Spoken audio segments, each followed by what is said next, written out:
The streets of Manhattan were alive with the usual chaos. Yellow taxis honking, delivery trucks rattling, people moving so fast.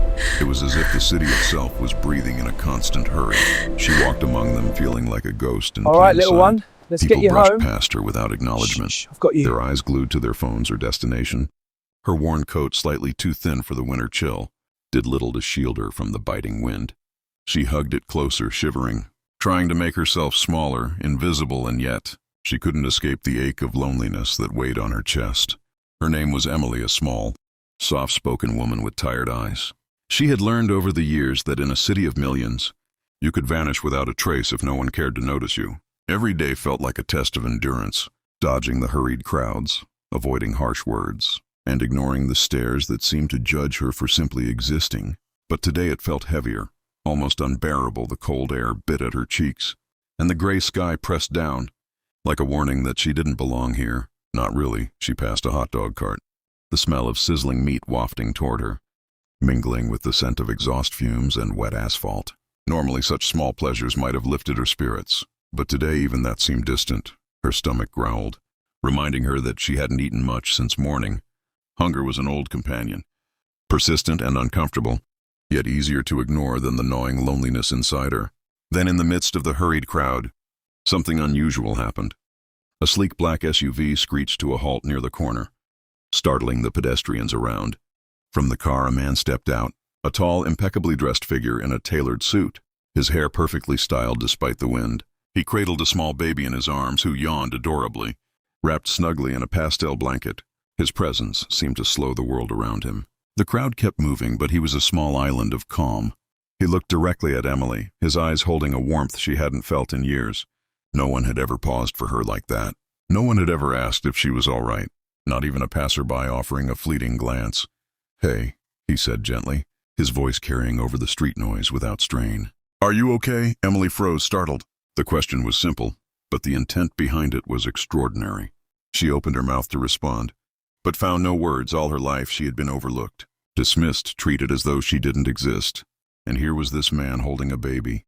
Genuinely concerned, his eyes softened and he smiled at the little one, who cooed and waved a tiny hand. The man laughed a low, reassuring sound that made Emily's chest ache. In a way that was both painful and comforting, something inside her shifted. Maybe, just maybe not, everyone would ignore her. Emily's heart was still racing as the man with the baby stepped closer. He crouched slightly to let the child wave at her. The baby giggled, a pure, infectious sound that seemed to cut through the harsh noise of the city. Emily found herself smiling almost involuntarily. She hadn't felt this light in months, maybe even years. The man's presence was calming, and the warmth radiating from his gentle smile felt like a small shield against the cold streets. "I'm sorry if I startled you," he said softly. You looked like you could use some help." His words were careful, deliberate, yet completely sincere. Emily blinked, unsure how to respond. People rarely spoke to her with such patience, and even fewer offered any form of kindness, without expecting something in return. But something about him felt different. Something about the way he held the baby with ease, his soft, measured voice, and the attentive way he studied her face without judgment, made her hesitate, then slowly nod. I'm okay," she managed, her voice barely audible. It sounded weaker to her own ears than she intended. The man didn't push her, didn't insist. Instead, he smiled as if her answer was exactly what he had hoped to hear. "I'm Daniel," he said, extending a hand. "This little one is Emma." Emily glanced down at the baby, who cooed again and reached toward her tentatively.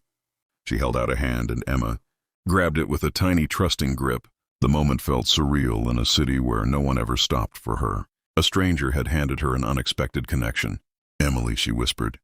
Daniel nodded, his gaze softening. "It's nice to meet you, Emily. Are you from around here?" She shook her head. "No, I just moved here." "Well, not really moved, just trying to figure things out." Her voice caught slightly. The truth was, she felt like she'd been wandering through life unseen, unnoticed, and barely surviving. She hadn't shared that with anyone in a long time. But something about Daniel made it feel safe. "Would you like to grab a coffee?" he asked. "There's a little cafe just around the corner. You can sit, warm up. Maybe tell me what's going on if you want." Emily hesitated. 100 excuses ran through her mind. The city is full of strangers. People have motives. He probably didn't mean it. But the calm, genuine expression on his face, and the baby now cooing happily in his arms, made her say yes. She didn't know why, but she felt seen. She felt like maybe, just maybe, this one act of kindness could change the course of her day. They walked together, the chaos of Manhattan continuing around them. Yet for Emily it felt quieter. Almost gentle, Daniel held the door open, gesturing for her to go first. When they settled at a small table by the window, the warmth of the cafe wrapped around them, and the smells of coffee and pastries filled the air. For the first time in a long while, Emily felt the possibility of connection, of being acknowledged, and maybe even hope. Emily stirred her coffee nervously, feeling the warmth seep into her chilled hands. Across from her, Daniel balanced Emma on his lap, gently bouncing her as he sipped his own drink. The baby's laughter bubbled out, filling the small cafe with an effortless joy that made Emily smile. Despite herself, she hadn't expected this, so much light in one afternoon. But the simplicity of the moment, a stranger's kindness and a baby's innocence, was almost overwhelming. Daniel leaned back slightly, studying her with gentle curiosity. So, Emily, what brought you here? You don't have to share if it's too much. But sometimes telling someone else makes things a little lighter. His tone was careful, not prying, but encouraging. Emily hesitated, the words lodged in her throat. She had grown used to keeping her struggles invisible, tucked away like secrets, but looking at him, she sensed that he genuinely wanted to hear her story, that he wouldn't judge. I don't really know where to start, she admitted, finally, voice trembling. I just feel invisible, I guess. No matter where I go, people walk past me like I don't exist. Even in a city with millions, I feel completely alone, her words spilled out. Quiet at first, then gaining momentum. Is the weight she had carried for so long finally found a listener? Daniel nodded thoughtfully, his hand brushing Emma's tiny fingers against the tabletop. I understand, he said softly. It's easy to feel lost when the world moves so fast, when everyone is focused on their own lives. But that doesn't mean you're invisible, not to me, not to Emma. And I promise you're not invisible to everyone. Emily blinked, surprised by the simplicity and truth of his words. No one had ever said that to her before. Not like this, not with such conviction. A strange warmth rose in her chest, a mix of relief and disbelief. Could someone really see her? Truly see her after all this time? They fell into an easy conversation, talking about small things at first. Favorite cafes, city streets, the way snow felt on her coat. And gradually Emily shared more stories of loneliness. The job she had struggled to keep. The nights spent wondering if anyone cared. Daniel listened attentively, never interrupting, occasionally offering a reassuring nod or smile. He shared bits of his own life too, not about his wealth or status, but about the challenges of raising Emma, the small joys and overwhelming moments, making their exchange feel balanced, human. By the time the cafe started to fill with evening patrons, Emily realized she hadn't felt this scene in years. The heaviness in her chest had lightened, replaced by a fragile, hopeful warmth. Daniel handed her a napkin, smiling at her shyly. Even if today doesn't fix everything, he said gently, sometimes all it takes is one moment, one person to remind you that you matter. Emily held the napkin and glanced at Emma, who waved a tiny hand at her again. For the first time in a long while, she believed that she mattered.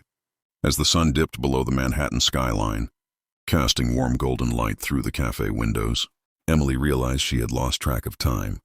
She glanced at Daniel, who was gently rocking Emma, humming a soft tune. The baby's eyes sparkled, reflecting the last rays of sunlight. And Emily felt a wave of peace wash over her. In this small, crowded city, she had found a quiet corner of connection, a place where she felt recognized and understood. Daniel looked up and smiled. I know we just met, Emily, but I'm glad you stayed. Sometimes the world feels so overwhelming that it's hard to believe anyone notices the little things, like a smile, a kind word, or a hand reaching out. His voice was calm, steady, the kind that made you feel safe even amidst chaos. Emily nodded, feeling the truth of his words resonate deep within her. For a long moment they simply sat together, letting the soft hum of the cafe surround them. Emily realized how rare this feeling was, being able to speak without fear, to be heard without judgment. She felt as if a weight had been lifted from her shoulders, replaced by a fragile but growing sense of hope. Daniel's presence was steady, unassuming yet powerful in its simplicity. Finally, he reached into his coat pocket and pulled out a small card. I know you might not want to call me, and that's okay, but if you ever need someone to talk to, or even just a place to rest for a little while, this is my number. He handed it to her with a gentle smile. Emily took at her fingers, brushing his. For the briefest moment, the card felt heavier than it should have. Not because of the paper, but because of the possibility. It represented connection, kindness, and the chance to no longer feel invisible. "I thank you," she whispered words. Trembling with emotion, Daniel nodded, understanding. Without pressing her for more, he stood adjusting his coat and looked down at Emma, who yawned and nuzzled against his chest. "I have to go," he said softly. "But I hope today reminded you of something important. Even in a city of millions, one person noticing you can make all the difference." Emily watched as he left Emma cradled in his arms, disappearing into the bustling streets of New York. She clutched the card, heart pounding, and felt a quiet, profound shift inside her. The city didn't feel so cold anymore. She didn't feel so invisible.